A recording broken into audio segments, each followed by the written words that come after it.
Acknowledges he has been out of the city nearly a dozen times during the course of the year, including this past weekend during a deadly shooting at Seattle Center. Good evening, I'm Preston Phillips. And I'm Molly Shen. The chief's office provided his schedule to KOMO News today after he abruptly canceled a scheduled interview.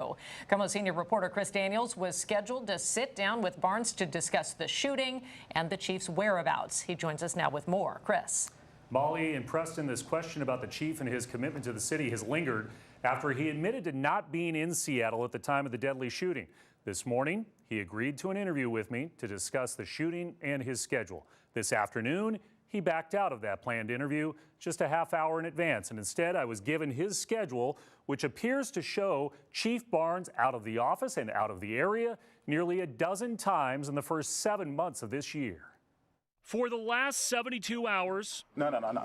You need to know this. The question has simmered. You listen to me. Where is Seattle's Police Chief Shon Barnes? Sometimes that passion is in full display, especially if someone is questioning my work ethic or my integrity. When asked on Tuesday, Barnes denied being a frequent traveler. Certainly, I don't travel as often as I would like to. I think any reports that I'm gone every weekend are grossly misstated. But now, as pressure has mounted over the chief's whereabouts on that fatal Sunday evening, his office provided documents to highlight his movements between the end of March and end of July. That included trips to conferences in Detroit, Los Angeles, Las Vegas, Baltimore, Washington, D.C., and Dallas, where he was on Sunday when the fatal shots were fired at Seattle Center. The total of 7 conferences were in addition to another 4 trips to Chicago, where Barnes has family, and blocked off time for dental procedures and medical appointments this week. In each absence, the calendar appears to show who is the acting chief of police in his absence, and listed Assistant Chief Tyrone Davis as his replacement on Sunday. Trying to figure out exactly what happened tonight. Who did lead the first press conference 5 hours after the shooting on Sunday night. The schedule, as provided, also showed the chief in the office during the entire World Cup in Seattle, all this week, including this weekend's Seafair Festival. But it does not fully explain why the chief has spent so much time out of town while leading the biggest city police department in Washington state. I did notice a couple of discrepancies in the chief's schedule as well regarding his travel to and from Chicago. I was not provided with his schedule for the first quarter of this year, so I could not really compare what has happened in the first quarter of this year to what has happened after March in terms of his travel schedule. But by my count, the chief has missed close to 50 days in the office in Seattle as a result of all of those trips. Again, we had planned to ask Seattle's police chief about all of this today before he abruptly canceled the interview just a half hour before it was set to begin. His office also told me the chief pays for his personal travel, and conferences are paid for by the Seattle Police Department, with some of those conferences also partially paid for by the organizers. Chris, all of this raises the natural question of why does a chief of police need to be on the road so much? Well, this is not a new idea that a chief or a mayor representing the city of Seattle would be on the road, but what you will hear from his office is that's part of the responsibility of being the police chief, is to go represent the city at these conferences, develop the partnerships, like what we heard from Maritza Rivera yesterday, the Seattle City Council member. She wants to bring in outside people, national experts, to try and reduce gun violence. Those are the kind of things that happen at these conferences, and also recruiting new police officers. That also happens. So you will hear from his side of the table that this is something that a police chief normally does, representing a major metropolitan city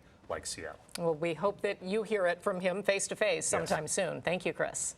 Well, developing tonight, less than 3 hours ago, prosecutors charged a 15-year-old boy in connection with the deadly mass shooting at the Bite of Seattle. But for now, he's not charged with murder. KOMO's Michelle Esteban has been digging through the court documents, joins us live with the newest details tonight. Michelle? Well, hi there, Preston. Let me just say this out of the gate. Bottom line, evidence is going to dictate the charges here. I think the big finding in the court documents today was this. Preliminary ballistic testing shows that the gun recovered from that 15-year-old is not the weapon that was used to kill those 2 innocent bystanders.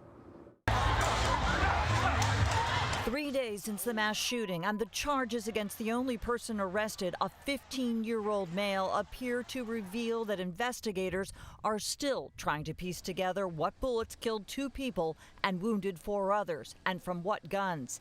But one certainty, they believe he should be tried as an adult. Because of his young age, just 15, that'll be up to a judge to decide. In reviewing the allegations, prosecutors believe that request for adult jurisdiction is the right one to make here. Investigators say the 15-year-old suspect in custody fired into the crowd using a polymer 80 ghost gun with an extended magazine, an illegal and untraceable gun with a 33-round capacity. When police found his gun, they say it still had 19 live rounds in the magazine. No word if this could be that teen, but a KOMO viewer captured a person being taken down, apprehended, and hauled away in the minutes after the shooting. A memorial growing now where families, children, vendors, and performers ran for their lives. Police believe a 3rd person killed, a 19-year-old, and that 15-year-old were in a gang-related exchange of gunfire, with a 3rd unidentified suspect who remains at large. Police continue asking anyone with video or information about the shooting to contact detectives, and in a rare move have opened a community portal where video from that fatal night can be uploaded to police. Why not a homicide charge? The Seattle police investigation is still ongoing. Police are trying to answer a lot of questions that are still out there about the case. Right now, what prosecutors have received is not a murder case from police, it's the assault referral. Now, that 15-year-old scheduled to be in court here tomorrow. If he's here, we will be here as well. It's likely that could be canceled because the next step now in this case, now that we know prosecutors want a judge to consider trying him as an adult, that will likely be the next step. That'll be up to defense attorneys and prosecutors to argue to the judge, and it'll be up to the judge to decide. And I can tell you that typically takes, at a minimum, months. Back to you. All right, thanks, Michelle. Time for tonight's KOMO Pulse Poll. You can scan the QR code there on your screen to answer this question. What do you think is the best strategy for curbing gun violence? Live results here tonight. See a majority, pretty much almost everyone here, 85% say tougher sentences for offenders. Drops way down to 8% saying earlier intervention with at-risk youth, and then 7% more gun control laws. We'll share the updated results tonight on KOMO News at 11.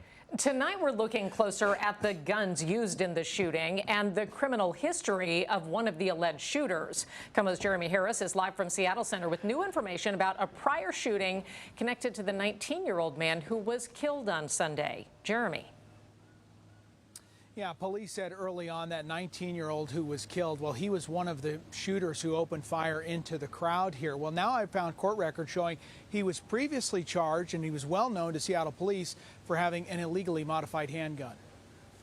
We recovered 14 shell casings from 2 different caliber of weapons. Investigators found 3 guns at the scene of the shooting at the Bite of Seattle Festival. Those will now be crucial evidence in the case of a teen accused of firing into the crowd in what police describe as a gang shootout that killed 2 innocent bystanders and injured several more. The real miracle here is that more bystanders weren't injured. William Kirk runs Washington gun law. So there is, a half a dozen crimes that were violated just leading up to the actual shots being fired. One of the guns recovered is a so-called ghost gun. These can be assembled from kits bought online. Or a kit gun, those are illegal in Washington. That's correct. A ghost gun is essentially a fabricated term. The possession of unserialized firearms in the state of Washington, and certainly the manufacturing of them, and then the sale of any component such as unfinished frame or receivers, have all been illegal in the state of Washington since 2023. We also now know one of the people who died in the shooting, 19-year-old Junior Nico Samo, had previously been involved in a shooting in South Seattle. In that 2024 case, police say he was illegally in possession of a handgun that had a modified Glock switch, a small device that enables the gun to fire automatically. Police say one of the guns recovered here had the same device. So you have at least 2 individuals who are unlawfully in possession of a firearm, because under both state and federal law you have to be 21 in order to possess a handgun.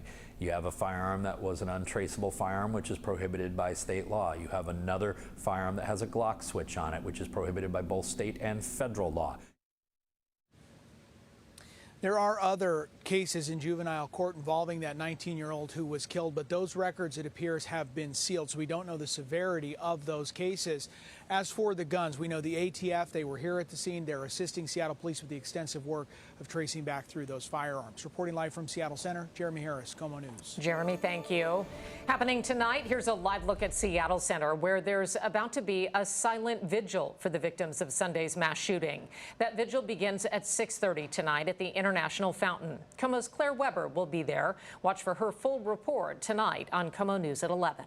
Security plans for the Bight of Seattle have been called into question after Sunday's mass shooting. And tonight we're hearing from vendors and attendees who are bringing up serious concerns about the event's security.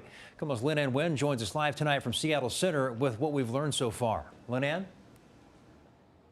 Well, Preston, vendors at the Bight of Seattle say that there has been a lack of communication from event organizers since what happened on Sunday, and no preparation on what to do or where to go in the event of an emergency.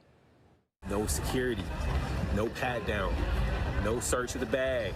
Days before a deadly mass shooting at the Bight of Seattle, Caleb Mitchell had already called out the lack of security at the annual event that attracts thousands of people to Seattle Center. Not any security walking around.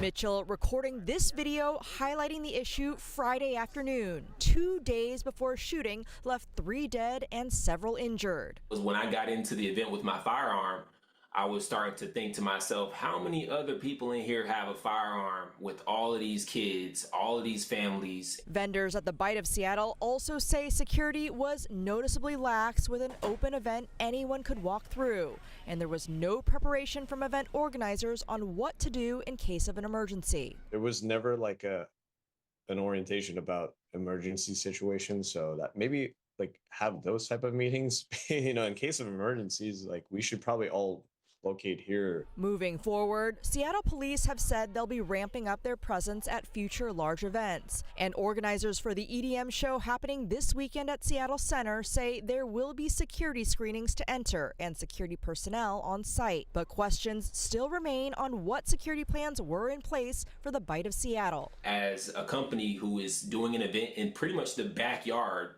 of the Space Needle, surprised there was no cameras, surprised there was no bag check, security, dogs walking around.